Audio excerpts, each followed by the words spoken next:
TY BCom semester 5 विषय business laws Vivekananda college of commerce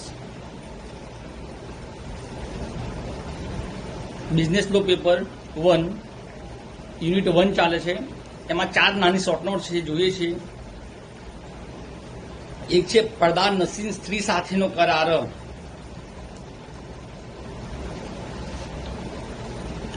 પડદા નસીન સ્ત્રી કોને કહેવાય કે જે સ્ત્રી એકાંતવાસ ભોગવતી હોય, એકાંતવાસ એકલી રહેતી હોય અને એ સ્ત્રી પોતાના કુટુંબના સભ્યો સિવાય બહારની વ્યક્તિના સંપર્કમાં આવતી નથી તો તેવી સ્ત્રીને પડદા નસીન સ્ત્રી કહેવામાં આવે છે। अर्थ पूरो थई गयो, खबर पड़ी नहीं। फरीथी जे स्त्री एकांतवास भोगवती होय एटले के एकली रहती होय अने आ स्त्री कुटुंबना सभ्यो सिवाय बहारनी व्यक्तिना संपर्कमां आवती नथी तो आवी स्त्रीने પડદા નસીન स्त्री तरीके ओळखवामां आवे छे। तो आवी स्त्री પડદાनी पाछळ होय छे।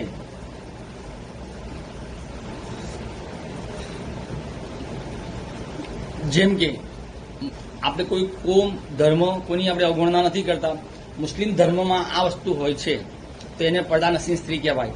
કોઈ સ્ત્રી હોય પડદાની પાછળ રહેતી હોય તો તેને પડદા નસીન કહેવાય। જેમ કે પેલું પિક્ચર છે અમર અકબર એન્થોની પડદા હે પડદા એ રીતે યાદ રાખવાનું તો એને કહેવાય પડદા નસીન સ્ત્રી। એટલે આ સ્ત્રી પડદાની પાછળ હોય એટલે એને મુસ્લિમ ધર્મમાં ઇદ્દત કહેવાય કે 3 મહિના સુધી એ ઘરની બહાર નીકળે નહીં, સૂર્યનો પ્રકાશ જોઈ ના શકે, એક જ ઘરમાં રહે, એક જ રૂમમાં રહે અને એના ઘરના સભ્યો જેના પાસે લોહીનો સંબંધ છે, ભાઈ, પપ્પા, બેન, માતા, ભાભી, એમના પાસે એમને ચહેરો જોઈ શકે, બીજાનો ચહેરો જોઈ શકે નહીં।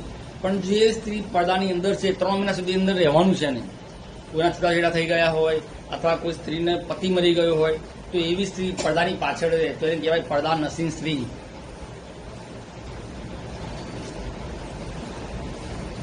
તો આ જે સ્ત્રી પડદાની પાછળ હોય અને સપોઝ કોઈ દુકાનની માલિક હોય, સપોઝ આપણે રાયપુર છે કોલેજ આપણી, રાયપુર આગળ દુકાનમાં એ બેન માલિક હોય તો એ બેન કોઈ કરાર કરી શકે નહીં, એ બેન કોઈ ચેકબુકમાં સહી કરી શકે નહીં, એ બેન કશું જ કરી શકે નહીં। તેમ છતાં એવું બને કે એમના કંપનીમાંથી કોઈ માણસ આવે અને એના પપ્પાને ચેકબુક આપે તો પપ્પા અંદર જઈને એની દીકરીને આપે, ચેકબુકમાં સહી કરે તો વસ્તુ વ્યાજબી છે, પણ કોઈ નવો કરાર ના કરી શકે કે સપોઝ 20,000ના શર્ટ ખરીદવા છે, 50,000ની સાડી ખરીદવી છે, 40,000નો માલ સામાન મંગાવવો છે તો તેવી વ્યક્તિ તેવો કરાર કરી શકતી નથી। કારણ કે જ્યારે પડદામાં હોય અને કોઈ કરાર કર્યો હોય તો તે રદ બાતલ થઈ જાય, વોઇડ કોન્ટ્રાક્ટ થઈ જાય।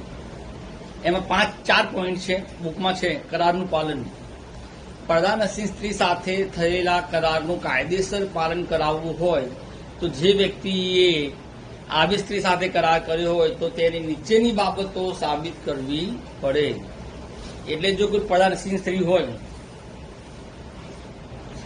અને તેની સાથે કોઈ કરાર કર્યો હોય તો એ વ્યક્તિએ સાબિત કરવું પડે। તો એમાં 4 મુદ્દા છે। એક છે એ સ્ત્રી કરાર કર્યો એ પહેલા કઈ સ્થિતિમાં હતી, એની પોઝિશન શું હતી, પડદા નસીનમાં ગઈ એ પહેલાની પરિસ્થિતિ શું હતી તો તે સ્થિતિ ધ્યાનમાં રાખવું પડે।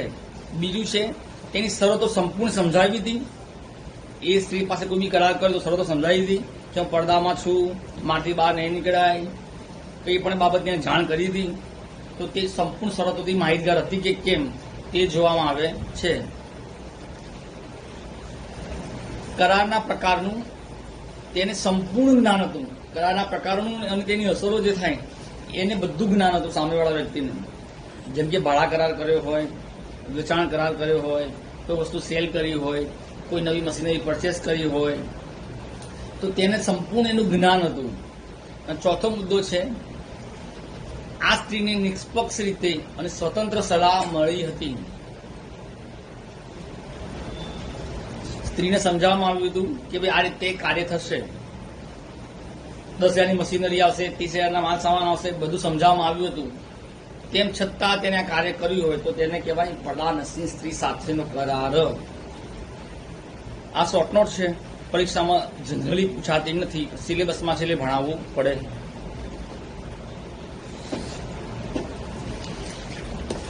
હવે છે નેક્સ્ટ 3 શોર્ટ નોટ આજના લેક્ચરમાં પૂરી કરીએ. એક છે લગ્ન અવરોધક કરારો. તો લગ્ન અવરોધક કરાર કોને કહેવાય આપણે અગાઉ સમજી ગયા છે, 2 વાર સમજી ગયા છે, 2 વાર તફાવતમાં મેં સમજાવ્યું હતું. ફરીથી આજે શોર્ટ નોટ સેપરેટ લઈએ છીએ એટલે સમજી લઈએ. કરારના કાયદામાં કલમ 26માં તેની વ્યાખ્યા આપવામાં આવી છે. કલમ 26માં સગીર સિવાયની અન્ય કોઈ પણ વ્યક્તિના લગ્ન ઉપર અંકુશ મુક્તિ સમજૂતી એ રદબાતલ છે. સગીર એટલે 18 વર્ષથી નીચે જે કોઈ વ્યક્તિ હોય એની સાથે કોઈ પણ લગ્ન કરે, એના સિવાયના કોઈ પણ વ્યક્તિ સાથે લગ્ન પર અંકુશ મૂકે તો તેવી દરેક સમજૂતી કેવી છે? રદબાતલ. તો લગ્ન અવરોધક સમજૂતી, તેમાં 4 મુદ્દા છે. એ પહેલા આપણે કન્સેપ્ટ સમજી લઈએ. તો આસમાં સપોઝ ઐશ્વર્યા નામના એક બેન છે. એમની ફાઇનાન્શિયલ પોઝિશન થોડીક ઓછી છે, ઘરમાં તકલીફ છે, પપ્પા નથી, મમ્મી નથી વગેરે. ઘર ચલાવવું છે, કોલેજની ફી ભરવી છે, શું કરે? માણસ નોકરી પર જાય. એ વ્યક્તિ રિલાયન્સ કંપનીમાં સપોઝ નોકરી પર ગયા. રિલાયન્સ કંપનીમાં મુકેશભાઈ અંબાણી સાહેબે કહ્યું તમને નોકરી મળશે, 100 પગાર, 20,000 25,000 પગાર, પરંતુ બેન ભવિષ્યમાં તમારે લગ્ન કરવાના નહીં. બોન્ડ ઉપર સહી કરાવી, અને જો ભવિષ્યમાં તમે લગ્ન કરશો તો તમારે નોકરી છોડવી પડશે અથવા નોકરીમાંથી રાજીનામું આપવું પડશે. બેને હા પાડી દીધી. થોડોક સમય જાય, વર્ષ, 2 વર્ષ, 5 વર્ષ, અને પછી બેનના લગ્ન થાય છે.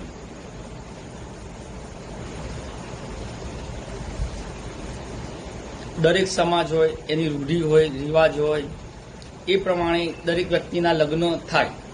એની અંદર કોઈ તરાપ મારી શકે નહીં. એટલે કે ભારતના બંધારણે દરેક વ્યક્તિને આર્ટિકલ 21 એટલે કે સેક્શન 21માં રાઇટ આપ્યા છે. એ બંધારણ છે એટલે આપણને આર્ટિકલ ઇંગ્લિશમાં બોલાય, ગુજરાતીમાં અનુચ્છેદ કહેવાય, પણ તમારી સિમ્પલ ભાષામાં હાલ સમજો તો કલમ 21 કહેવાય. એટલે 21માં એવું જણાવે છે કે દરેક વ્યક્તિને જીવન જીવવાનો અધિકાર છે. એ જીવન જીવવાના અધિકારની સામે એની સામે કોઈ ફંડામેન્ટલ રાઇટ છે, એની સામે કોઈ તરાપ મારી શકે નહીં. એટલે કે ઇન્ફ્રિજમેન્ટ ના કરી શકે, કોઈ એનો ભંગ કરી શકે નહીં. હવે આ વ્યક્તિ કોર્ટમાં જાય એટલે જજ સાહેબનો ઓર્ડર આવે કે ભાઈ આ વ્યક્તિને નોકરી પર તમારે લેવા પડે, તમે નોકરીમાંથી કાઢી શકો નહીં. કારણ કે દરેક વ્યક્તિને પોતાનો જીવન જીવવાનો અધિકાર છે. દરેક વ્યક્તિને પોતાનો જીવન જીવવાનો અધિકાર છે. એટલે મુકેશભાઈ અંબાણીને નોકરી પર રાખવા પડે. તો કેમ મુકેશભાઈ અંબાણી રિલાયન્સ કંપનીએ આવી શરત મૂકી? આપણે ઊંધું વિચારવાનું નહીં, ક્યારે નેગેટિવ નહીં વિચારવાનું. કંપની હંમેશા એવું વિચારે કે આ વ્યક્તિ મારા નોકરી કરે 2 મહિના 6 મહિના, પછી કંપનીનું બધું કામકાજ એમને આવડી જાય, અને પછી રજા પાડે તો કંપનીને પોસાય નહીં. કંપનીનું ટર્નઓવર લાખો કરોડોમાં છે. હવે સપોઝ લગ્ન થઈ જાય બેના, ઘરે સાસુ બીમાર પડે, સસરા બીમાર પડે, પતિ બીમાર પડે, બાળક બીમાર પડે, બહાર જવાનું થાય, કોઈ જગ્યાએ મરણમાં જવાનું થાય, તો તેવા સંજોગોમાં બેનની રજા પડે. જો બેનની રજા પડે તો કંપનીને પોસાય નહીં. એટલે આવા સંજોગોમાં કંપની પોતાની આગવી શરતો મૂકે, એટલે કે બોન્ડ લખાવે, તો એને કહેવાય લગ્ન ઉપરની અવરોધક સમજૂતી. બસ આ ઐશ્વર્યા વાળું ઉદાહરણ આવડી જાય એટલે લગ્ન અવરોધકનો તમારો કોન્સેપ્ટ પૂરો થઈ જાય. એમાં ટોટલ 4 મુદ્દા છે, જોઈ લઈએ. લગ્ન ઉપર અંશતઃ અંકુશ મુક્તિ સમજૂતી. એટલે દેશમાં આપણા લગ્ન ઉપર ઘણી બધી અંશતઃ પ્રતિબંધ મૂકવામાં આવ્યો છે. જેમ કે કોઈ નાનપણમાં કોઈના લગ્ન થાય તો વેલિડ કહેવાય ના કહેવાય. પણ અમુક સમાજ છે, રબારી છે, મારવાડી છે, ઘણી એવી નાની મોટી કોમ છે, આપણે કોઈ કોમ વિશે ખરાબ વાત નથી કરતા, બધી કોમ સારી છે, પણ દરેકના સમાજના રીતિ રિવાજ પ્રમાણે અમુક વ્યક્તિના નાની ઉંમરમાં લગ્ન થયા છે, પણ ચાલે નહીં. લગ્ન થવા માટે 18 વર્ષની ઉંમર જોઈએ છોકરીની, છોકરાની ઉંમર 21 વર્ષ જોઈએ. એટલે કે લગ્ન ઉપર અંશતઃ અંકુશ મુક્તિ સમજૂતી છે.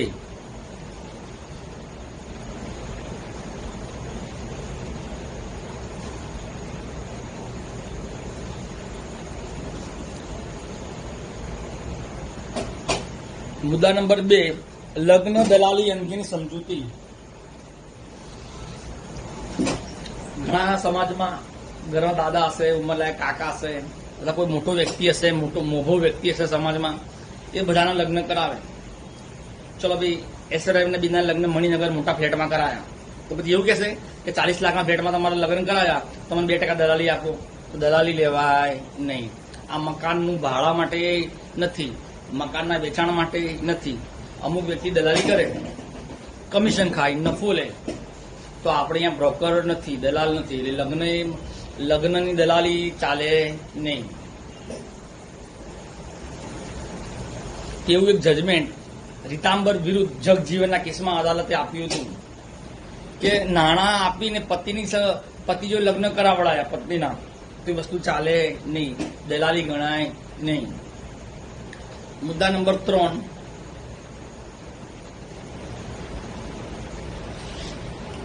લગ્નની ફરજોમાં અવરોધ ઊભી કરતી સમજૂતી. લગ્નની ફરજોમાં અવરોધ ઊભી કરતી સમજૂતી. લગ્નની જે ફરજો છે એમાં ઘણી બાબતે અવરોધ ઊભો થાય. તો એમાં એક કેસ છે અબ્દુલ વિરુદ્ધ હુસેનબાઈનો કેસ, કે જેમાં લગ્ન પછી એવું કહેવામાં આવે છે સામેવાળા પતિને કે તમારા મારા મા બાપના ઘેર રહેવું પડશે, એટલે કે પિયરમાં રહેવું પડશે. તો એ વસ્તુ શક્ય છે નહીં. જનરલી કોઈ પણ સમાજ હોય, દીકરી લગ્ન કરીને જાય એટલે પતિના ઘેર જ રહેવું પડે, પણ અહીંયા એવું કહ્યું કે ના ભાઈ તમારે અમારા પિયરમાં રહેવું પડશે, એટલે કે દીકરીના ઘરે રહેવું પડશે એના મા બાપની સેવા કરવા માટે. તો આ વસ્તુ શક્ય છે નહીં. તો એને કહેવાય લગ્નની ફરજોમાં અવરોધ ઊભી કરતી સમજૂતી. મુદ્દા નંબર 4, કન્યાદાન અંગે નાણાં લેવાની સમજૂતી. કન્યાદાન અંગે નાણાં લેવાની સમજૂતી. કન્યાદાન એવું કહેવામાં આવે છે કે ભાઈ ભારત દેશની અંદર હિન્દુ ધર્મમાં જ્યારે કોઈ પણ દીકરીના લગ્ન થાય તો એનું જે કન્યાદાન થાય, કન્યાદાન, તો કન્યાદાન જે કરવામાં આવે મોટામાં મોટું દાન છે.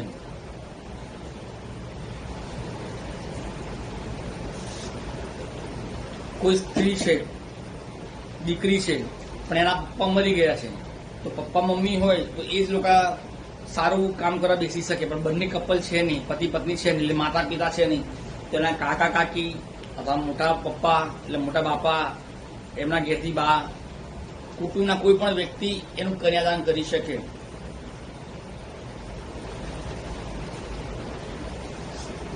સપોઝ કુટુંબમાં કોઈ વ્યક્તિ નથી અને કન્યાદાન કરવું છે, તો બહારનો વ્યક્તિ બી કન્યાદાન કરી શકે છે. એ કન્યાદાન એ બહુ મોટું દાન છે.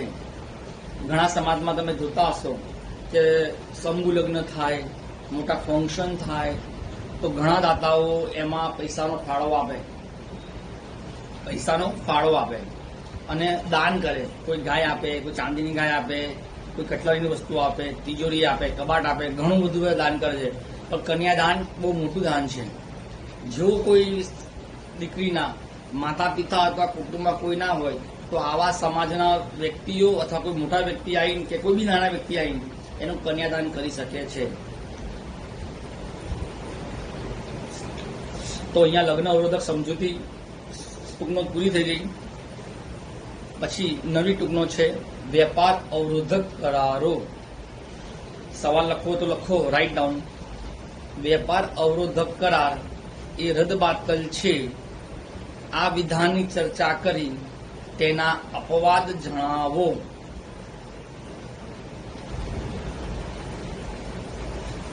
વેપાર અવરોધક કરાર રદબાતલ છે. આ વિધાનની ચર્ચા કરી તેના અપવાદ જણાવો.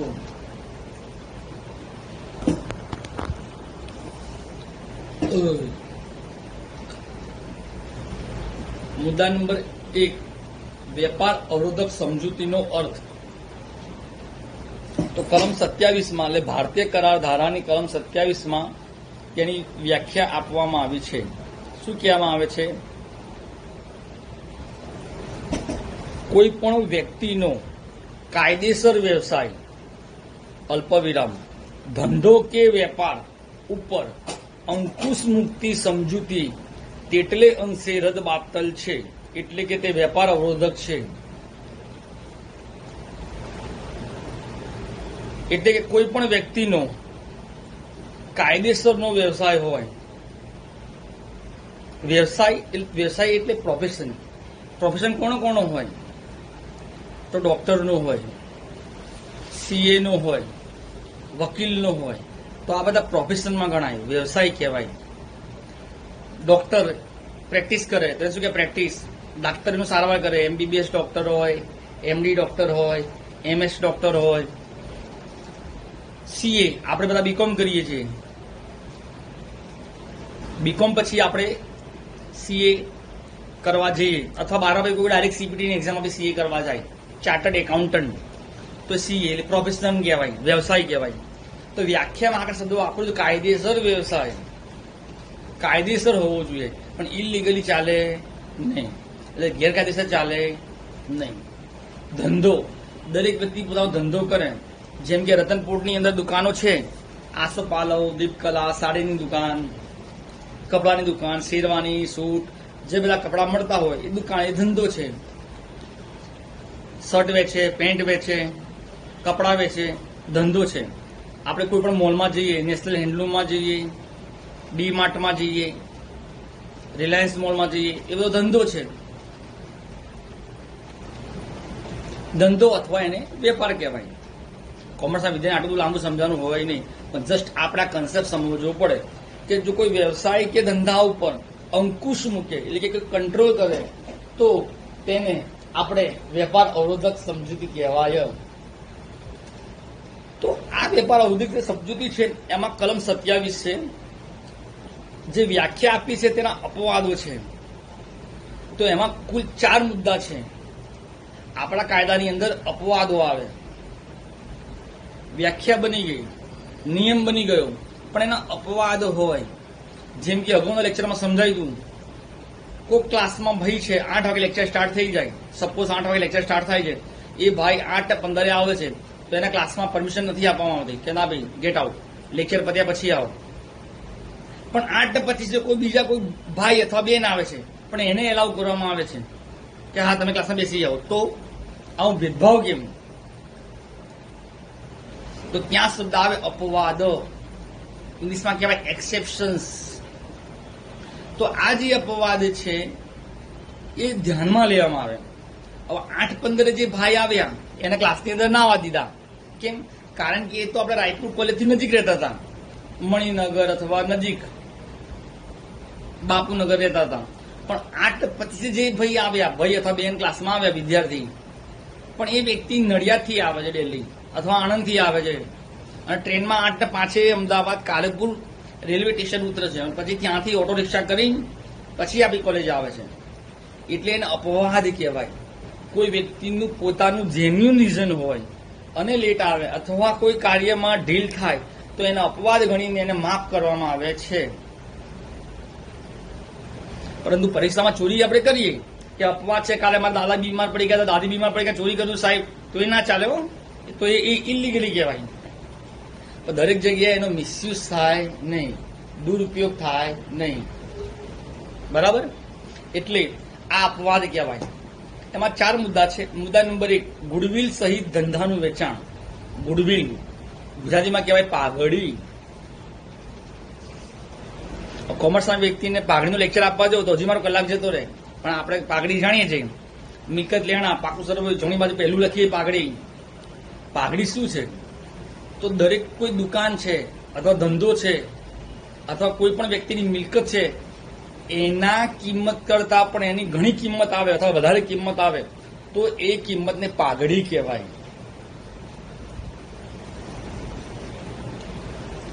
જેમ કે આપણે 300 સ્ક્વેર ફૂટની રતનપુરમાં દુકાન લઈએ સપોઝ, તો એ દુકાન આપણે 30 લાખ રૂપિયામાં પડી, સપોઝ 30 લાખમાં પડી, 30 લાખમાં વેચાણમાં મળે છે. પણ એ 300 સ્ક્વેર ફૂટની દુકાન આપણે રાયપુરમાં લઈએ તો આપણને 12 લાખમાં પડે છે. તો જે આપણે 18 લાખ રૂપિયા આપણે વધારાના આપીએ છીએ રતનપુરમાં, એને કહેવાય ગુડવિલ, પાઘડી. જેમ કે વોડાફોન આઈડિયા એક થઈ ગયું, પાઘડી. પહેલા ટેલિનોર હતું, યુનિનોર, એ ટેલિનોર થઈ ગયું. હચ હતું, એ વોડાફોન થઈ ગયું, તો પાઘડી. હવે રતનપુરમાં કોઈ પણ વ્યક્તિના લગ્ન થાય, એ પછી અમદાવાદમાં રહેતો હોય, સુરત રહેતો હોય, વલસાડ રહેતો હોય કે મહેસાણા રહેતો હોય, કોઈના પણ ઘરમાં જો સુપ્રસંગ મોટો આવે તો એ લોકો મોસ્ટ ઓફ ખરીદી કરવા અમદાવાદ આવે. એમાં રતનપુરમાં બધા આવે. રતનપુરમાં આપણે જઈએ એટલે બધા બૂમ પાડે, દીદી દીદી આવો, દીદી આવો, લઈ જાઓ, ચા પીવડાવશે, પાણી આપશે ઠંડુ, સાડી જોવો, કપડાં જોવો, જે ગમતા હોય લઈ જાઓ. સારા કપડાં મળે, કાપડ સારું, ભાવ પણ વ્યવસ્થિત. લાલ દરવાજા રવિવારે એલિસ બ્રિજ આગળ આપણે જઈએ તો એને રવિવારી બજાર કહેવાય, બીજી ભાષામાં ગુજરી બજાર કહેવાય. ત્યાં પણ ઘણું બધું સસ્તું મળે છે. તો આ બધું કહેવાય પાઘડી સહિતનું વેચાણ. પાઘડી આપણે એટલે આપીએ છીએ કારણ કે તે જગ્યાએ ગ્રાહકો બોલાવવા નહીં પડે, ગ્રાહકો ઓટોમેટિક ત્યાં હશે. એટલે આપણે 30 લાખ રૂપિયા રતનપુરની દુકાનના આપણે આપીએ છીએ. જ્યારે રાયપુરમાં એક દુકાન લઈએ તો 12 લાખમાં પડે. હવે એક દુકાન આપણે સપોઝ બાપુનગરમાં લઈએ તો આપણને 8 લાખમાં પડે. દરેક જગ્યાનો એ પ્રમાણે ભાવ થાય. એટલે અહીંયા મુદ્દા નંબર 1 પૂરો. હવે મુદ્દા નંબર 2, ધંધાકીય સંયોજનો અંગે સમજૂતી. ધંધાકીય સંયોજનો, એસોસિએશન્સ. કોમર્સમાં, એકાઉન્ટ્સમાં ચેપ્ટર આવે છે સંયોજન. સંયોજન અથવા એટલે સંયોજન એટલે એકમાંથી બીજામાં સમાવેશ થાય. જેમ કે હમણાં ઉદાહરણ આપ્યું, હચ કંપની વોડાફોન થઈ ગઈ, યુનિનોર કંપની ટેલિનોર થઈ ગઈ. એટલે એક કંપની બીજામાં સમાઈ જાય. આઈડિયા અત્યારે લેટેસ્ટ આઈડિયા કંપની વોડાફોનમાં સમાઈ ગઈ, તો એને કહેવાય સંયોજન. જો કોઈ વ્યક્તિ પોતાનું ધંધાનું સંયોજન કરે છે તો એ વ્યક્તિએ ત્યાં એ ધંધો પોતાનો નવો સ્થાપિત થાય નવા નામથી. જેમ કે આપણે દૂરથી જોઈએ, લાલ કલરનું બોર્ડ હોય, નાનું જોડે ડોગ હોય એટલે કૂતરું હોય, તો આપણે શું સમજીએ ભાઈ આ વોડાફોન છે, મગજમાં એક સિમ્બોલ ફિટ થઈ ગયો છે. પણ હવે વોડાફોન લખેલું નથી આવતું, હવે આવશે લખેલું VI, એટલે Vodafone and idea, Vodafone idea limited. Limited કેમ લખાય, પ્રાઇવેટ લિમિટેડ કેમ લખાય, એ કંપની એક્ટમાં આવે. એ આપણે નેક્સ્ટ સેમિસ્ટર 6 માં જોઈશું, યુનિટ 2 માં આવશે કંપની ધારો ભણવાનું. હાલ પૂરતું આપણે સંયોજન વિશે સમજીએ છીએ. આ સંયોજન, આ પાઘડી, અને છેલ્લો ચોથો મુદ્દો છે, ચારનું કન્ક્લુઝન આપણે કન્સેપ્ટ પૂરું કરી આપીશ એટલે આ શોર્ટ નોટ પૂરી થઈ જાય. છેલ્લો મુદ્દો છે ચાલુ નોકરી વખતે બીજી નોકરી નહીં કરવા અંગે સમજૂતી. ચાલુ નોકરી વખતે બીજી નોકરી નહીં કરવા અંગે સમજૂતી. જો કોઈ એક વ્યક્તિની એક જગ્યાએ ગવર્મેન્ટ નોકરી ચાલુ હોય તો બીજી જગ્યાએ નોકરી કરી શકે નહીં. જેમ કે કોઈ ડોક્ટર હોય, જીપીએસસી એક્ઝામ પાસ થઈ ગયા ગુજરાત સરકારની, ડોક્ટરમાં લાગી ગયા, 100 સેલરી હોય, 50,000 લાખ રૂપિયા જેવી સેલરી હોય, તો ડોક્ટર કેવા કહેવાય? ગવર્મેન્ટ ડોક્ટર કહેવાય. સિવિલ હોસ્પિટલમાં જઈએ, VS હોસ્પિટલમાં જઈએ, સરસપુર સાદાબે હોસ્પિટલમાં જઈએ, તો બધા ડોક્ટર જે હોય, સ્ટાફ હોય, તો એ બધા ગવર્મેન્ટ કર્મચારી કહેવાય. હવે સપોઝ ડોક્ટર સાહેબ છે, એમને સવારે 9 થી 5 નો સમય હોય, જનરલી 9 થી 5:30 નો, તો 5:30 વાગે છૂટ્યા પછી સાંજે 7 વાગે એમના ઘરે જઈને પોતાનું પ્રાઇવેટ ક્લિનિક ખોલી શકે નહીં. કેમ? કારણ કે એક જગ્યાએ ગવર્મેન્ટ જોબમાં છે એટલે બીજી જગ્યાએ પ્રાઇવેટ કામ કરી શકે નહીં. એના માટે નાયક પિક્ચર યાદ રાખવાનું. નાયક, ખલનાયક નહીં, એકલું નાયક. અનિલ કપૂર પિક્ચર આવ્યું તો અમરીશ પુરી વાળું. અમરીશ પુરી CM હતા, અનિલ કપૂર CM બન્યા એક દિવસ માટે, અને પેલા ડોક્ટરને પકડ્યો હતો, એ ડોક્ટર સાહેબ હજી નથી આવ્યા, એનું પ્રાઇવેટ ક્લિનિક બનાવીને આવશે. તો જ્યારે કોઈ એક વ્યક્તિ પ્રોફેશનમાં કે કોઈ ગવર્મેન્ટમાં સમાયેલો છે તો એ પ્રાઇવેટ કામ કરી શકતો નથી. બીજું ઉદાહરણ લઈએ, આપણે લો છે, લોને સંકળાયેલું વકીલ. તો જો કોઈ સરકારી વકીલ હોય તો એ પોતાનો પ્રાઇવેટ કેસ કોઈ વ્યક્તિનો લડી શકે નહીં. એને માત્ર સરકારના જ કેસ લડવા પડે, એ પ્રાઇવેટ કેસ લડી શકતો નથી. સપોઝ 1 સપ્ટેમ્બરના રોજ એને એપોઇન્ટમેન્ટ લેટર મળે છે કે ભાઈ તમે આજથી સરકારી વકીલ, પબ્લિક પ્રોસિક્યુટર. તો 1 સપ્ટેમ્બર પહેલા એમના જે ક્લાયન્ટો હોય, એમના જે કેસ લડતા હોય, પછી એ કેસ લડી શકે નહીં. પછી એવું ના કહી શકે કે ના ભાઈ હું મારા ગવર્મેન્ટના કેસ લડીશ અને તમારા બી બપોર પછી કેસ લડીશ. તો શક્ય છે નહીં, બંને બાજુ કેસ લડી શકાય નહીં. છેલ્લું ઉદાહરણ, જેમ કે આપણી જ કોલેજમાં કોઈ પ્રોફેસર સાહેબ હોય તો જેનો ફૂલ ટાઈમ પગાર હોય, ફૂલ ટાઈમ સરકારી કર્મચારી હોય, તો એ બીજી કોલેજમાં જઈને લેક્ચર આપી શકે નહીં અથવા કોઈ ટ્યુશન ક્લાસીસ કરી શકે નહીં.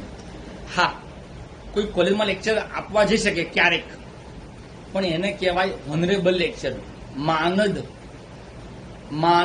એનો શબ્દ ગુજરાતીમાં છે માનદ. પોતાના સેવા ભાવેથી એક લેક્ચર આપે જેનો કોઈ ચાર્જ લેતા નથી. એક સ્પેશિયલ ચીફ ગેસ્ટ બની જાય અને લેક્ચર આપે તો શક્ય છે, પણ બાકી પૈસા લઈ શકાય નહીં. તો આ જ થયું ચાલુ નોકરી વખતે બીજી નોકરી નહીં કરવા અંગે સમજૂતી. તો જે આ ટોટલ 4 મુદ્દા હતા, એ મુદ્દાની અંદર ટૂંકમાં એવું કેવું છે, કોઈ એક વ્યક્તિના તરાપની સામે બીજો વ્યક્તિ તરાપ મારી શકે નહીં. એટલે જે વ્યક્તિનું કાર્ય ચાલતું હોય તેની અંદર બીજો વ્યક્તિ આવી શકે નહીં. પાઘડી સહિત તમે ધંધાનું વેચાણ કર્યું હોય, સપોઝ રતનપુરની દુકાન, આસોપાલવની દુકાન દીપકલાને વેચી મારી, તો આ દીપકલાવાળાએ નજીકમાં 5 કિલોમીટર કે 7 કિલોમીટરની અંદર બીજી દુકાન રાખવાની નથી. નજીકમાં જો રાખે તો એના બધા જ કસ્ટમરો ત્યાં જ જતા રહેશે એના નામથી. તો પેલા વ્યક્તિએ જે પાઘડી સહિત ધંધાનું વેચાણ રાખેલું છે તો એ વ્યક્તિને એ ધંધાનો લાભ મળશે નહીં. એટલે કહેવાનું મુખ્ય તાત્પર્ય કે જે વ્યક્તિ ધંધો વેચે, સંયોજન કરે, એને નજીકના અંતરમાં પણ એ નવો ધંધો શરૂ કરવાનો નથી. કારણ કે એના જૂના કસ્ટમર અથવા ગ્રાહક એ વ્યક્તિ સીધા ત્યાં જ આવશે અને એના પાસે જશે. પેલા વ્યક્તિએ જે 12 લાખની જગ્યાએ 30 લાખ રૂપિયા વેચાણ કિંમતથી મિલકત ખરીદી તો એને નુકસાન થશે. તો આવા સંજોગોમાં આને કહેવાય વેપાર અવરોધક સમજૂતી. તો વેપાર અવરોધક સમજૂતી ટૂંકનોંધ પૂરી થઈ. પરીક્ષામાં ખરા ખોટામાં સવાલ પૂછાય છે અથવા 1-2 વાક્યમાં પૂછાય છે. શોર્ટનોટમાં લગભગ પૂછાતી નથી. આટલું યાદ રાખવાનું, કન્સેપ્ટ પૂરો થઈ ગયો. હવે એક શોર્ટનોટ બાકી રહી છે, જુગારી કરારો, અને નવું ચેપ્ટર સરસ છે, યુનિવર્સિટીમાં દર સાલ પૂછાય છે, સમર્થ પક્ષકારો, ઇંગ્લિશમાં કહેવાય કોમ્પોનન્ટ પાર્ટીસ. એ આપણે આવતા લેક્ચરમાં જોઈશું. આજે આપણે ટોટલ 3 શોર્ટનોટ જોઈ યુનિટ 1માં બિઝનેસ લો સેમિસ્ટર 5ની અંદર. આજનો લેક્ચર પૂરો થાય છે. Thank you.